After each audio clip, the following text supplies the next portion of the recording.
mentioned, I moved here from the United States in May 30th, 1995. For 6 years, I wouldn't see my mom because she moved to the United States prior to us. So she could work, she worked really hard to bring all 7 of us, all my siblings and I, to come here to truly experience the land of the opportunity. My mom is truly my inspiration. When I feel like giving up, I just remember, I just think of her. I think of the sacrifices she's made to bring us here. And, being a single mom, raising 7 children here in the United States with no help from the government, working 3 jobs, and somehow was able to go to our sports events. When I wanted to play the violin in junior high, she got me a violin. I don't know how she scraped the money, and all my sports events or dance competitions, she was there for all of us, and there was 4 of us that were in sports. So she is this super woman, she's like supercalifragilistic superwoman, and she really inspires me. And that's why I keep going, because you know what, I want to be the one to retire my mom. And I can't look at her and tell her when she's 65 or whatnot and tell her that she can't retire, that she has to keep working because 7 kids can't retire one parent.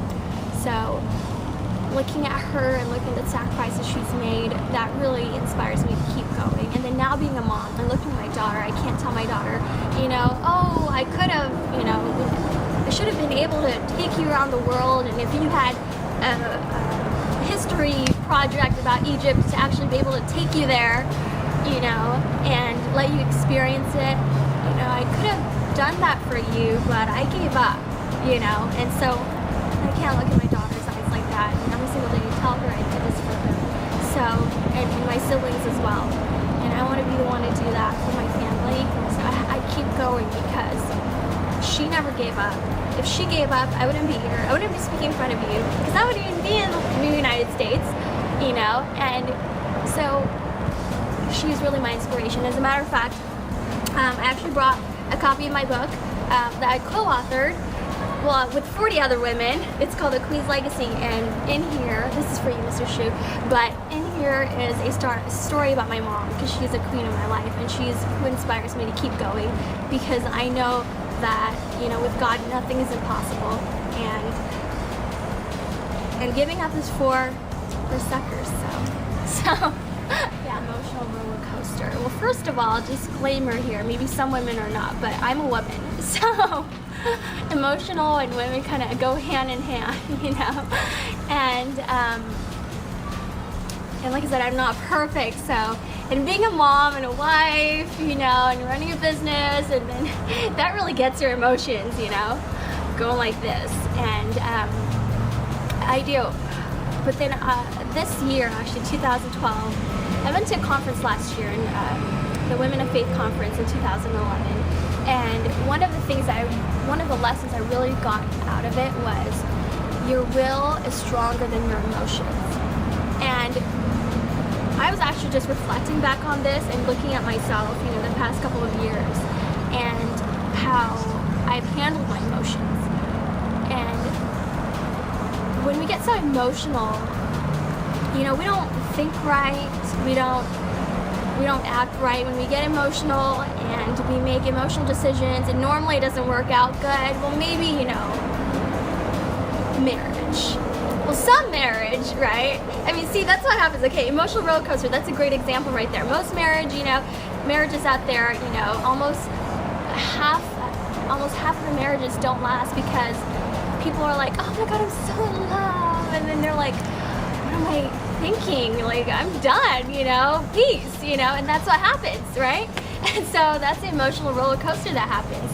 And it doesn't serve you. It doesn't serve you at all. And I've definitely gone through a lot of that. But this year, and the past year, really, I've been working on my will is stronger than my emotions. If I cannot let my emotions control me. When I let my emotions control me, that means fear controls me. being stable is having faith, knowing that you just got to keep going. You know, you got to be stable, being faithful that this too shall pass.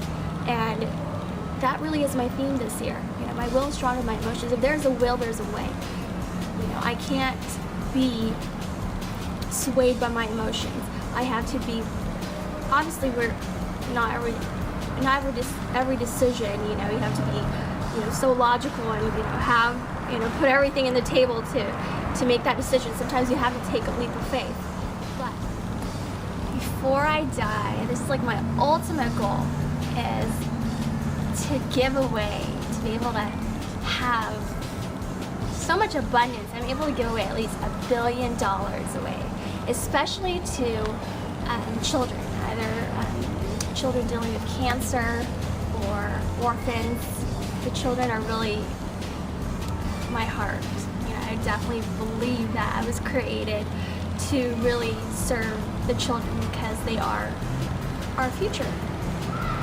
And also, definitely to visit 7 wonders of the world. Definitely go to visit. I want to go to Shangri-La.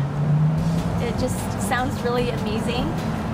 I definitely want to be able to take my daughter to all continents of the world in my family. That's definitely my biggest thing. So I actually have a good friend of mine, Mr. Carmelo Flores, in my business. He's traveled to over 150 countries.